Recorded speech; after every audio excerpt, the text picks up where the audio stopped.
Il me revient de terminer la dernière session de ce colloque à une heure où la fatigue se fait sentir. C'est une tâche un peu difficile, mais je vais essayer de la mener à bien. Alors, ce que je vous propose aujourd'hui, c'est une réflexion sur, effectivement, le statut fluctuant à travers l'histoire de ces petits mammifères marins que sont les dauphins et les marsouins. Je vais organiser mon propos en trois temps. D'abord, une réflexion sur les origines de cette notion de nuisible appliquée aux mammifères marins, et puis on verra comment s'affirme cette notion au XIXe siècle et jusqu'à la première moitié du XXe siècle. Et puis nous aborderons dans un troisième temps le retournement qui se produit au début des Trente Glorieuses et jusqu'à aujourd'hui. Alors, je vais passer relativement rapidement sur la première partie, en dire un mot tout de même, mais c'est une thématique qui a beaucoup été étudiée par des historiens. Bon, vous le savez, dans la tradition judéo-chrétienne, la mer est considérée comme le royaume de Satan. Alain Corbin, Alain Cabantous surtout, ont bien décrit les représentations qui prévalent du Moyen-Âge au XVIIIe siècle. La mer est une relique du chaos primordial. Celui d'avant la Genèse, elle est aussi une relique du déluge. Bref, un lieu de la monstruosité et de la faute. Et c'est la raison pour laquelle l'évocation du monstre marin se rencontre logiquement dans la peinture religieuse des débuts de l'époque moderne. Vous avez ici Jonas avalé par la baleine. Cette croyance en l'existence d'êtres terrifiants est aussi renforcée par la littérature savante des XVIe et XVIIe siècles. J'en veux pour preuve cette gravure puisée dans Gessner, ici un diable de mer capturé dans la mer Adriatique. Parallèlement à ces représentations savantes, il existe pour les populations littorales un monstre marin familier durant ces siècles qui est le petit cétacé, un marsouin dauphin. Alors, ce sont des créatures redoutées, considérées comme d'origine diabolique, qui ravagent régulièrement les filets des pêcheurs. Et c'est la raison pour laquelle les pêcheurs se retournent régulièrement en direction des autorités de l'Église religieuse pour leur demander une protection.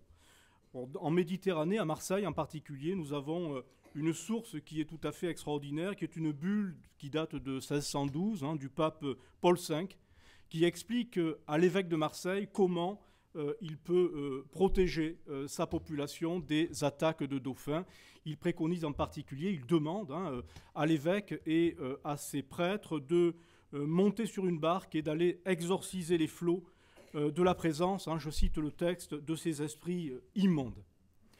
Alors, j'insiste pas là-dessus, il faut simplement remarquer qu'à la fin de l'époque moderne, à partir du début XVIIIe siècle, une transition s'opère dans cette représentation. Dans les sources, on voit très nettement disparaître la référence maligne des cétacés. Il se produit en fait ce que j'appellerais un désenchantement progressif de la faune marine qui obéit en fait au progrès des sciences naturelles, bien évidemment, mais aussi au phénomène de la déchristianisation. Sous l'impulsion des sciences naturalistes, les dauphins, les marsouins sont désormais mieux distingués. Le classement binaire linéen prévaut à la fin du XVIIIe siècle et on commence à les représenter très précisément, ainsi sur cette planche de Bonater. Donc, ce à quoi l'on assiste, c'est à la relégation de ces anciennes créatures diaboliques au rang de simples prédateurs de pêche. Et donc, sont créées à la fin du XVIIIe siècle les conditions qui vont permettre, au milieu du siècle suivant, la chasse et les massacres systématiques des mammifères marins sur nos littoraux. Alors, le qualificatif de nuisible n'est pas encore utilisé à la fin du XVIIIe siècle, mais d'ores et déjà, ces animaux sont réduits au rang d'indésirables. Les relations des pêcheurs avec les petits cétacés se dégradent brutalement au milieu du XIXe siècle. La détestation du dauphin devient quasi obsessionnelle, en tout cas à travers les textes et les sources que nous pouvons étudier. Cette détestation s'impose de manière récurrente dans tous les ports du littoral méditerranéen, mais aussi sur l'Atlantique, et ce, jusqu'au lendemain immédiat de la Seconde Guerre mondiale. On peut dater très précisément les débuts de cette détestation. En Méditerranée, les choses commencent entre 1848 et 1851. Les témoignages sont convergents. Ils affirment l'augmentation et la multiplication des attaques de cétacés contre les engins de pêche. Alors, on peut s'interroger sur ces propos. Comment les interpréter ? Assiste-t-on à cette époque-là à une augmentation des populations de delphinidés qui expliquerait l'augmentation des attaques? Alors, si cette augmentation était corrélée, était vérifiée, il faudrait qu'elle soit évidemment corrélée à une croissance des ressources mises à la disposition de ces petits cétacés. Or, toutes les études, encore lacunaires, mais toutes les études qui ont été menées jusqu'à aujourd'hui montrent au contraire un amenuisement de la ressource, en particulier pour les espèces benthiques qui sont ruinées au XIXe siècle par le développement du chalutage et de la pêche à la traîne. Il y a une autre explication beaucoup plus probable qui réside dans le changement des techniques de pêche. L'étage infralittoral ayant été dévasté par le chalutage, les pêcheurs des rivages nord méditerranéens concentrent leurs efforts sur les petits pélagiques, la sardine et l'anchois.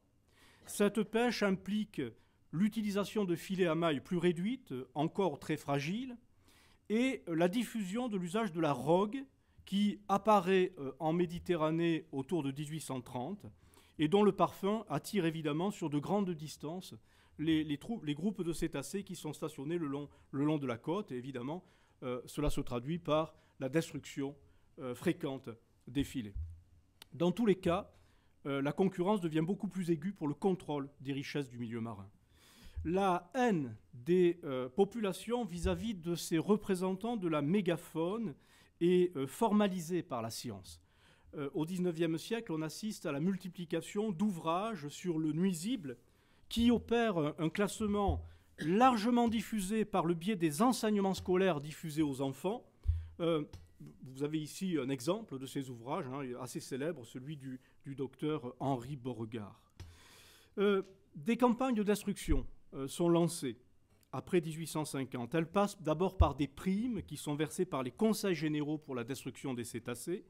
Et puis on expérimente aussi des procédés nouveaux. On utilise en 1893 des filets explosifs. On utilise aussi à partir de 1893 le procédé Bello. C'est un appât artificiel destiné à déchirer les viscères des mammifères qui consomment des poissons morts. L'efficacité n'est pas évidente. Alors, au début du XXe siècle, pour calmer la colère des pêcheurs, la marine détache sur le littoral méditerranéen des torpilleurs numérotés qui vont tirer au canon et au fusil sur les bancs de cétacés. On ira même en 1922 sur la côte algérienne, dans le golfe de Castiglione. On ira même jusqu'à bombarder les bancs de dauphins avec des avions de l'armée française. Alors on se calmera très vite parce que ça détruit aussi les bancs de sardines. Ces tueries de cétacés, en tout cas, permettent d'attirer notre réflexion sur la définition de la notion d'extermination appliquée à des animaux.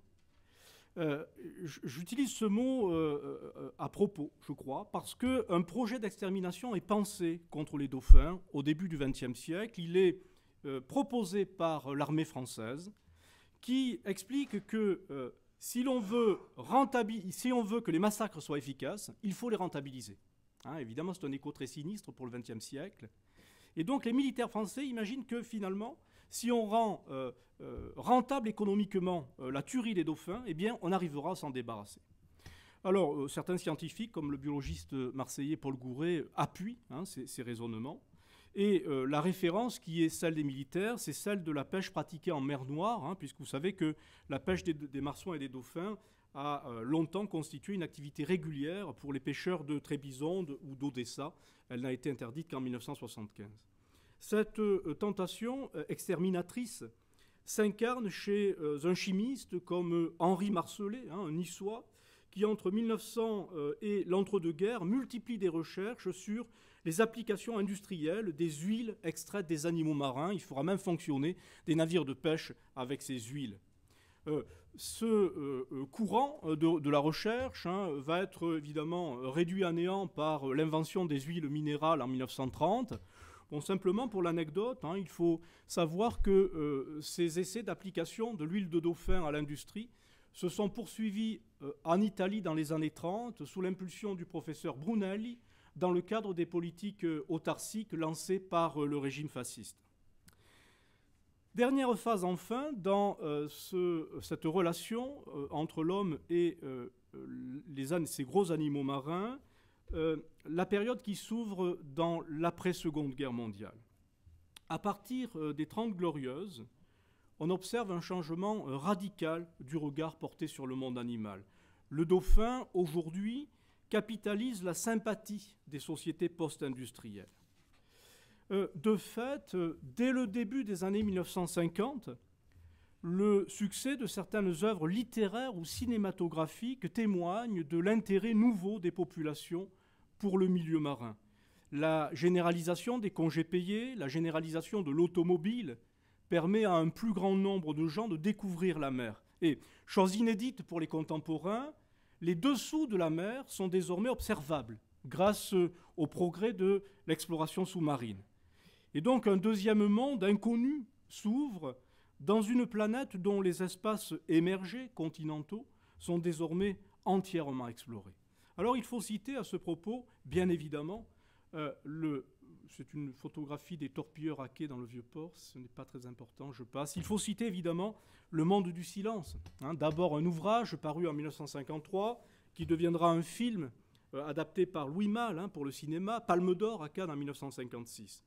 Ce succès du Monde du silence annonce l'engouement du public pour toutes les créations télévisées ou cinématographiques qui se sont succédées depuis. Nous sommes tous, en tout cas les gens de ma génération, si je suis là ce soir, c'est peut-être pour ça, des enfants de Flipper le Dauphin, qui a littéralement imprégné notre enfance. Plus tard, de manière plus discutable, rappelons le succès... non, je suis allé trop vite, vous n'y avez pas encore droit. Rappelons le succès du Grand Bleu, de Luc Besson, 1988, ou très récemment le succès d'Océan, le documentaire de Jacques Perrin et Jacques Cluzot, sorti en 2010, 3 millions d'entrées en 14 semaines, ce qui est quand même considérable.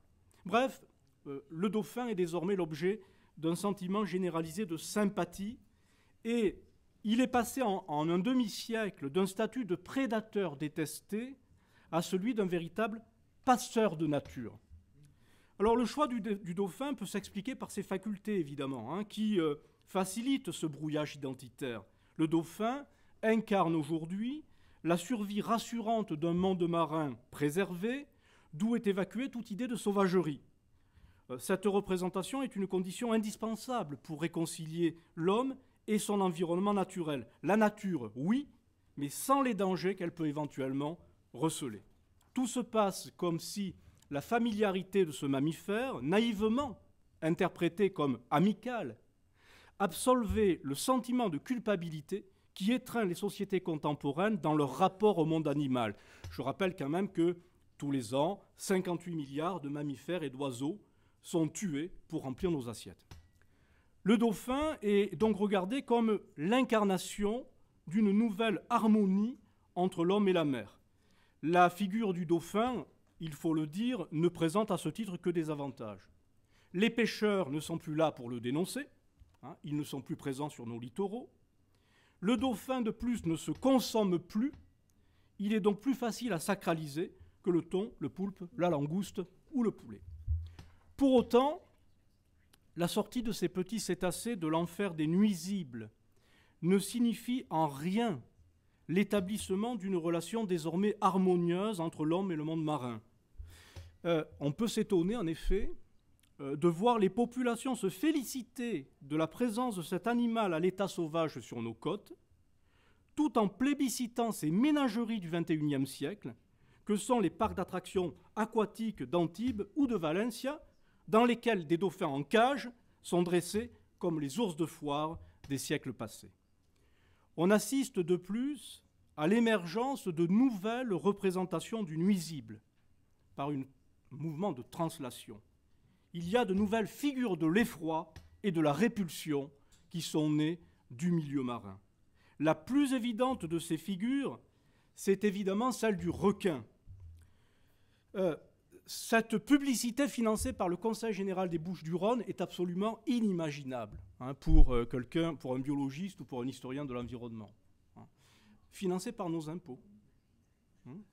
Je signale que cette affiche était encore présente dans les murs de certains hôpitaux des Bouches-du-Rhône il y a à peine 3 ans.